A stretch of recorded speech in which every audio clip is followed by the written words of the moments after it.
This presentation was funded in part by a grant from the National Endowment for the Arts, Folk Arts Program.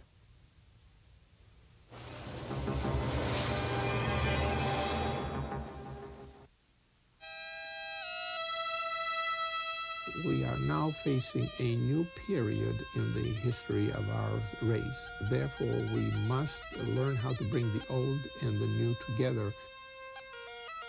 A lot of musical traditions originate for one purpose, and then that purpose disappears. And the question of survival is, can this instrument or this tradition accommodate itself to a new tradition?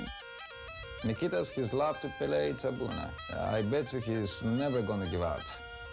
Even if he's going to be 90 years old, he's going to play the Tsabuna.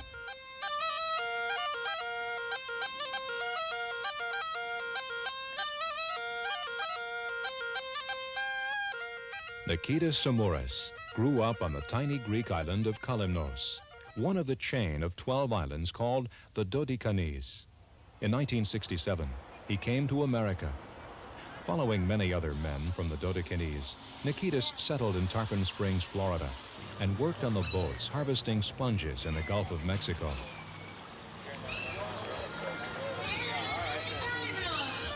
Nykitas brought to Florida the two things most important to him, his music and his family. Like immigrants before them, the family is trying to hold on to old customs and traditions from Kalymnos while moving into mainstream American life. Nykitas' wife, Nomiki, works hard to teach her grandchildren the importance of religion as she taught her children. Nykitas plays a rare kind of bagpipe called a sabuna. He performs at celebrations in Tarpon Springs and for Greek communities as far away as New York City.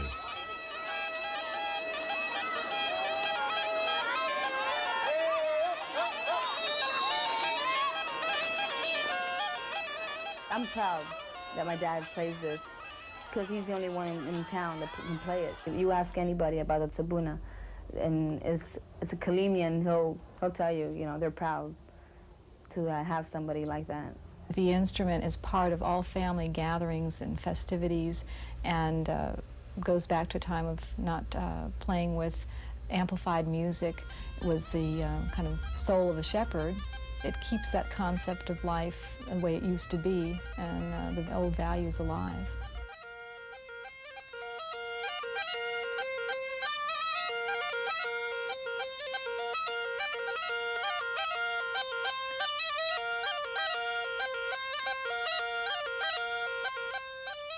Melodies are Greek folk melodies, and if you played them on the piano, you probably wouldn't even recognize that they were what Nykitas is playing.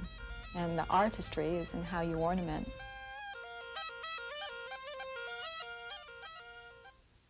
Nykitas' music might be da, da, da, da, 1, 2, 3, 4, 5, 6, 7, 1, 2, 3, 4, 5, 6, 7, or nines or fives or other patterns that are unfamiliar and that you can't use your motor skills to beat your feet to because you don't know where to beat your foot.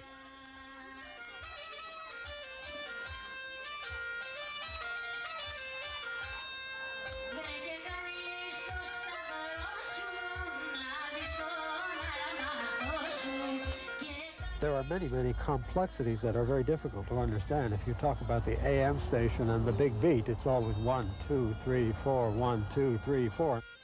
I could spend 10 years trying to learn to play the bagpipe as Nykitas does, and I couldn't do it.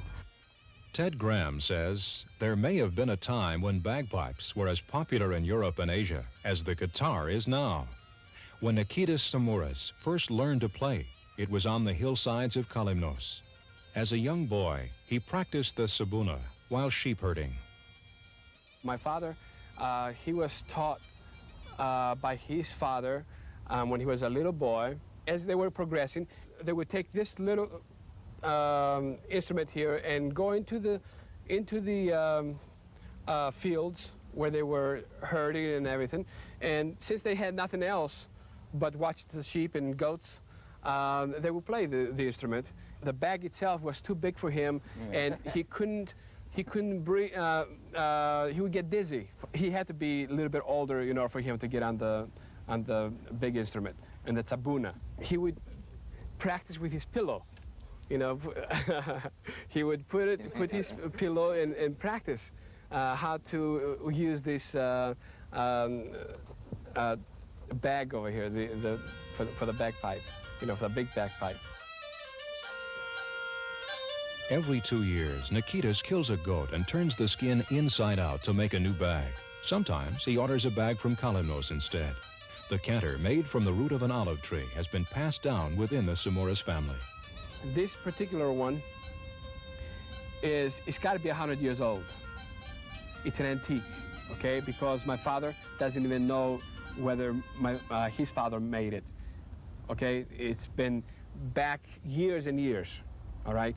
It's out of olive tree.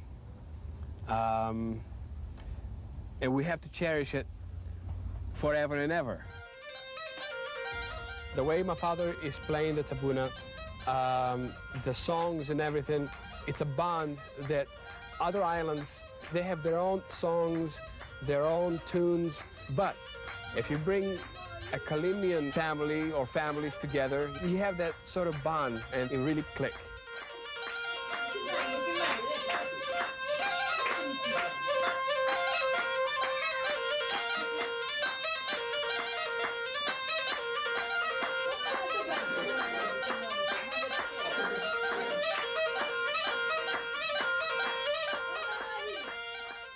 Each of the Tsimouris has a bond to Sabuna music.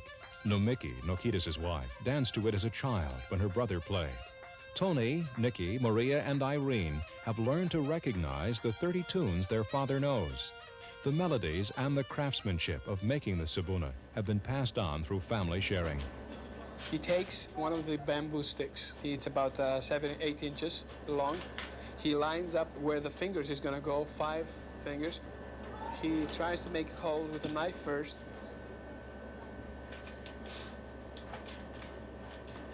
And then he takes the little screwdriver and he puts it into the fire.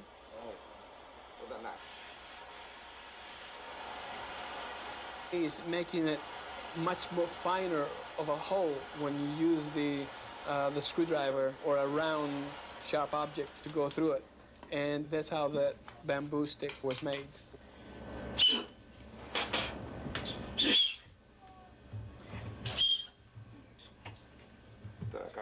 That little reed, if it's too heavy, he's going to feel it.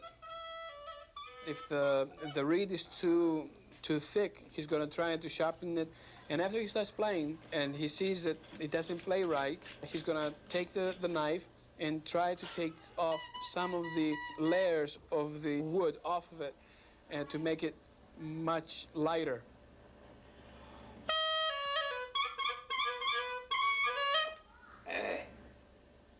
Sometimes he will put a piece of string in it to open up the gap. There is a slit into the reed. That makes the tuning process.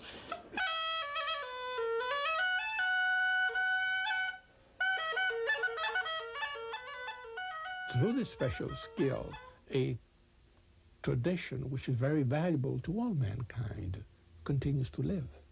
That's what makes a musician and a family man like him a very important person, becomes a symbol as well as a carrier. He is the exemplar of thousands and thousands of people throughout the world, throughout history, who have served their community as musicians and very often let their economic situation go to hell a little bit. So we have to think of him as culturally a professional. We usually think that a professional is somebody who makes his living by doing this particular thing. But I think in music you have to think in a slightly different term.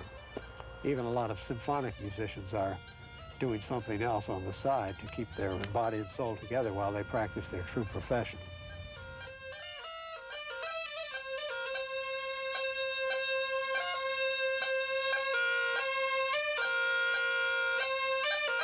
When Nykitas first came to America, he worked on a sponge boat.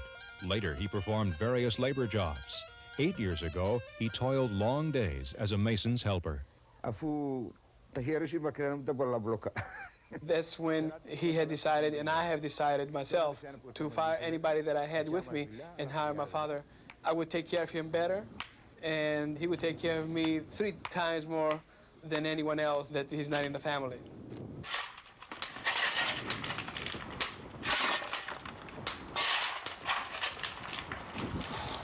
Tony and Nykitas work together in the family stucco business. This provides another way to bind family members together. This family is embodying a tradition and transmitting that tradition and the values of that tradition from father to children to grandchildren and so on. Survival here does not mean just a physical survival. It means maintaining the whole tradition and maintaining it whole and healthy. Stories about people and places on Kalymnos are told by all the family members, even those who left the island too young to remember it well. Some of the stories highlight the differences in values between Kalymnos and the United States. Back then, they were strict. Now, the couple, they're not married, like, how would you call them? They're lovers. They're lovers. No. Just lovers. Yeah. Okay, and which one would dress up, the girls or the guys? Both. Both of them. So they would dress up. They would dress up in white, okay, and they would go to the graveyard and meet there and do whatever they want to do at the graveyard. You know? And so everybody, let's say somebody was walking by and they would see them, and they would say, "Oh, there's ghosts," you know. So nobody would ever go to the graveyard, so they can do whatever they want with nobody bothering them, you know, and nobody finding out. In conservative Greek families, parents make major decisions for their children, including the choice of marriage partners. Μια θεία του μπαμπά ήρθε και μίλησε στους γονείς μου. See, there was an aunt of my father that it was a fixed marriage, and the aunt of my father's went to my mother's family and asked for her, you know. So that's how they got to be met. Εμείς στην πατρίδα ό,τι μας πούνε οι γονείς μας, Especially those years, whatever the family was saying, the father, the mother, or even the first brother, or the older brother, whatever they were saying, it was for the good for the child or the family, so they would do whatever they asked. Even today, in the family, Nicola, our brother-in-law, came here and asked for my sister. We went to our aunt and asked her if they liked Nicola and everything. And then my father asked Nikki if she liked Nicola. If she says yes, then it's yes. That's it. When we get married, the priest puts this on our heads. This is it.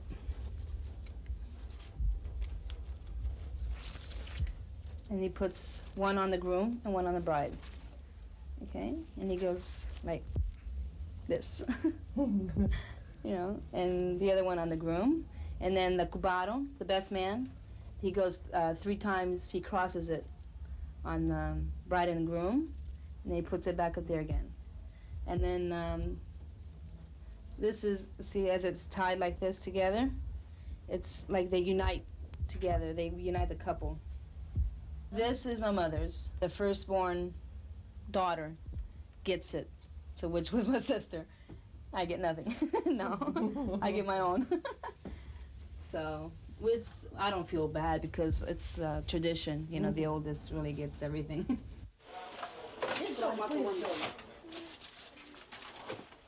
None of my kids are going to be arranged. You never know. I can't say no. I can't say no. I think the arranged marriages last longer than the ones that they've been loving each other for years and years, and then they get a divorce. I still learn a lot of things about my husband that I don't know. And we've been married almost 10 years. But I don't think my sister would go for it. She's more Americanized. She wants what she wants.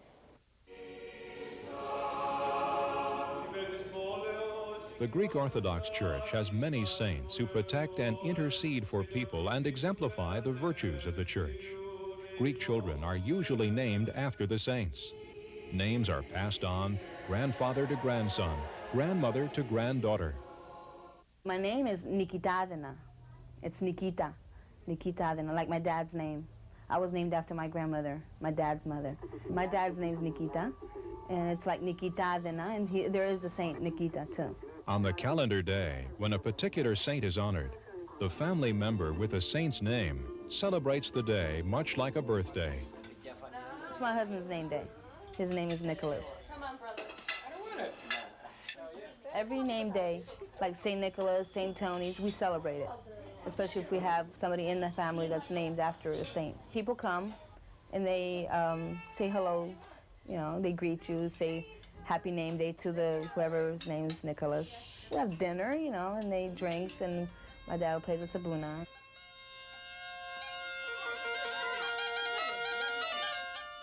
It's nice to have all your family, especially on holidays. Religion is one way that Tsimouris perpetuate their ties to Greece in their new homeland. The church is the central part and the unique part which keeps them united, and of course under the same roof, under the same faith, and under the same customs and traditions. That's why. Without religion, how can you build a family, she says. Religion really in our family, my mother really pushes it. You know, my dad really, he loves his religion and everything, but my mom's mostly, you know, she'll tell us what to do and not when to go to church. We know when to go to church.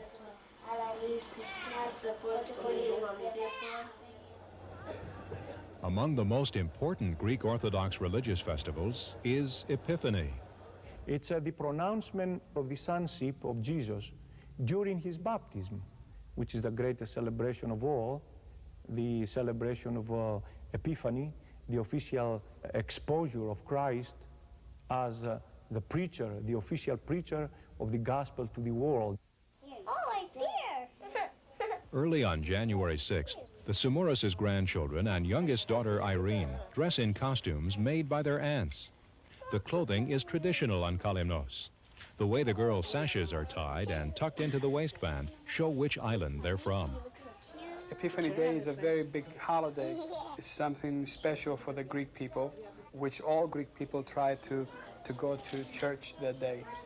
Following the service, Archbishop Iakovos leads a procession to the bayou. Irene carries the school banner, and the Tsimouris grandchildren march with other children from the Greek school. The parade also includes traditional dancers. Nykitas Tsimouris participated in this group as she grew up. Her daughter will join the dancers when she is a few years older. In this way, the choreography of island folk dances are passed on.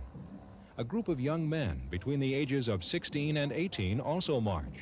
They will dive and compete for a special cross. It's a symbol which is said to bring honor and blessing to the winning diver's family.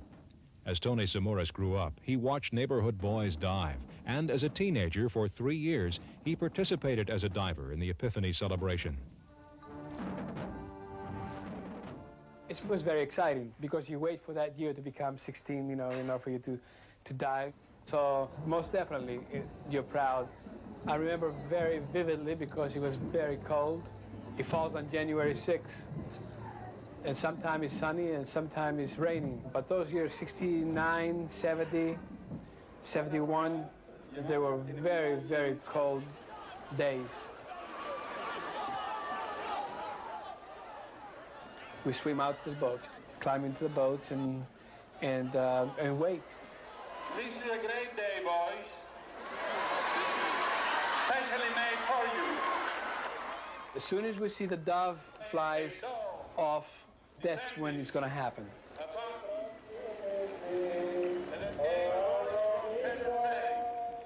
That's when they say certain words, and then the Archbishop goes ahead and throws the cross in.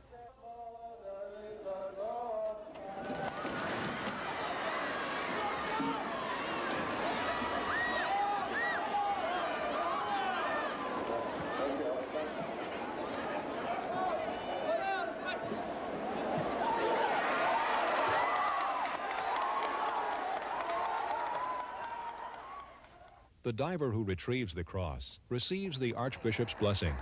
It is thought that this diver will bring honor and good luck to his family for a year.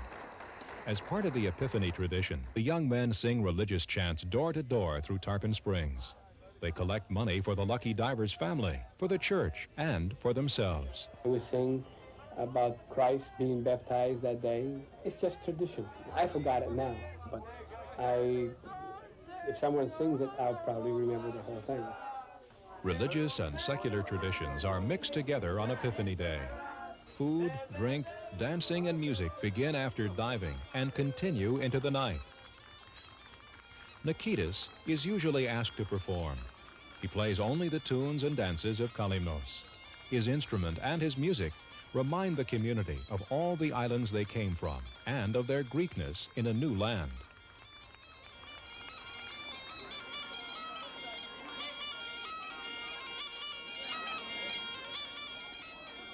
It becomes apparent as soon as you hear him that Nykitas has the authority and the grasp. He's a splendid musician, and he gets the feet tapping, even if they don't know whether they're tapping to 5 or 7.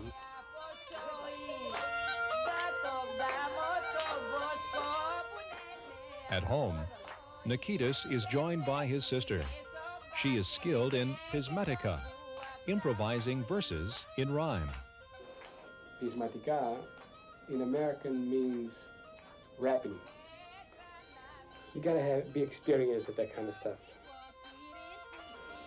A good verse is composed on the spur of the moment, but is poetic and fits the occasion.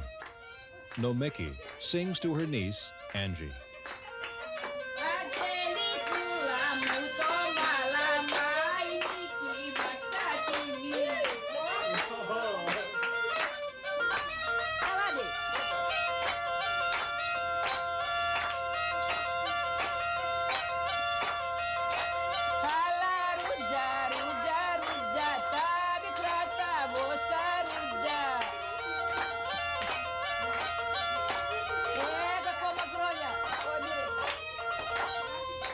The instruments they play, the way they dance, the way they speak, the way they gesture, the way they bake bread, the way they enjoy life, still indicates very clearly a continuity of tradition and cultural practice from more than 2,000 years BC to the present time.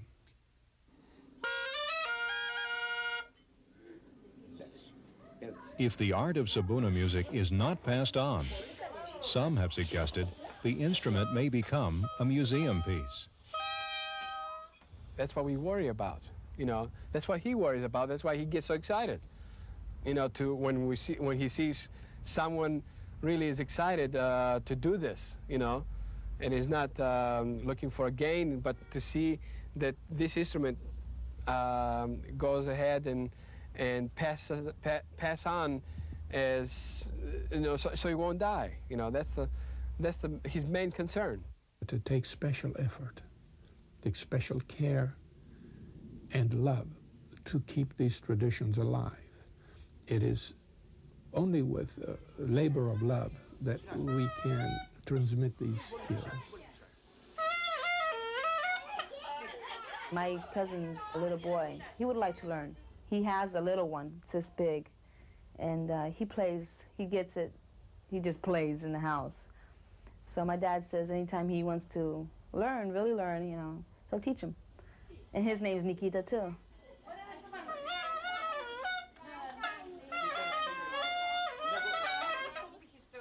The Sabuna connects the Tsimouris to Kalimnos, to each other, to their community, and to a way of life that is changing. When we first came from Greece, we lived down the block at the old house. Every day my dad would play the Sabuna. It was beautiful. My aunt has a big tree on the outside of her house. It's humongous. And we used to sit around, and whoever would pass by with a car, they would stop. And they would dance, sing.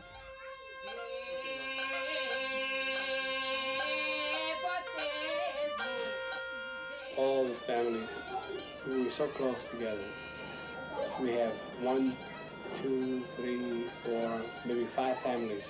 We get together every night during the summertime, every night.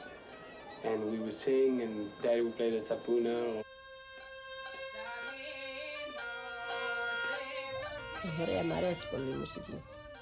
She likes to dance herself. She was brought up with the Sabuna. Everybody has got a little bit of music in the family, and they like to enjoy themselves dancing and singing.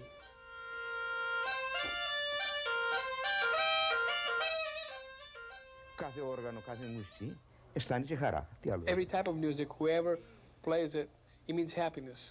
So I guess he's being happy when he plays. You know, brings happiness. So that's what he feels.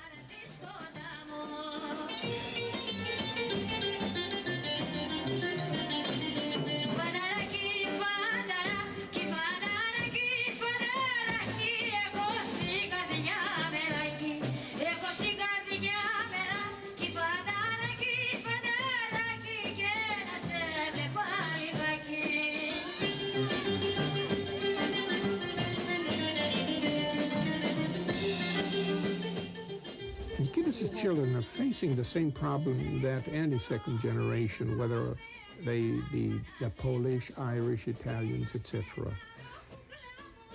It is the problem of ethnic identity.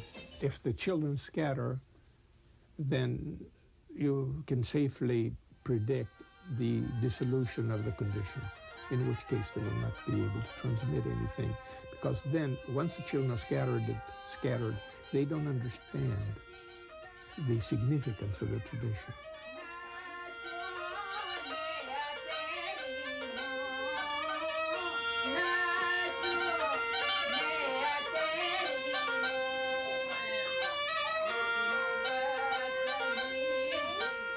My children do like the Greek.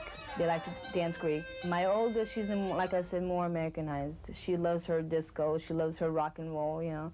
She'll put MTV on. But there's a Greek dance group called the Levidia. My sister is in the Levidia right now. I think they'll be okay. I think they'll be proud to be Greek American, as they say.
This presentation was funded in part by a grant from the National Endowment for the Arts, Folk Arts Program.